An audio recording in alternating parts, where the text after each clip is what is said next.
បងប្អូនចង់ដាំដំណាំផ្ទាល់ដីដើម្បីឲ្យលូតលាស់មកបានល្អហ្នឹងហើយដោយបងប្អូនបានឃើញក្នុងវីដេអូមុនដែលខ្ញុំដាំដើមម្ទេសផ្ទាល់ដីបងប្អូនដោយសារតែពីមុនខ្ញុំធ្លាប់កប់សម្រាមទៅក្នុងដីបន្ទាប់មកដីនឹងសម្រាមវាលាយល្បាយតែមួយតែម្ដងហើយបានខ្ញុំទៅដាំដើមម្ទេសហ្នឹង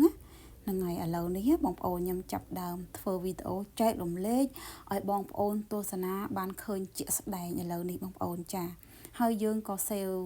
លុយផងដែរហ្នឹងហើយអត់សូវទៅទិញដីនៅផ្សារហើយដូច្នេះយើងចំណេញលុយផងបងប្អូនខ្ញុំបានកាត់មែកឈើខាងក្រោយផ្ទះហ្នឹងបងប្អូនចាស់ដែលយើងកាត់ចោល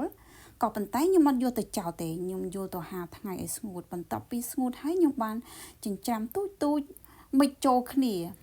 ចាដល់ពេលមិចចូលគ្នាហើយខ្ញុំចាប់ដើមកាយដី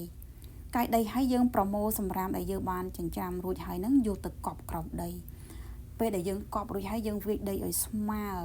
ហើយយើងប្រមូលធ្វើមិនឲ្យស្អាតមើលទៅសឹងតែអត់ដឹងថាផ្ទះយើងមានសម្រាមទេបងប្អូនគូស្អាតអនាម័យមែនតែម្ដងបន្ទាប់ពីយើងកប់អញ្ចឹងហើយបងប្អូនពេលដែលធ្លាក់ភ្លៀងមក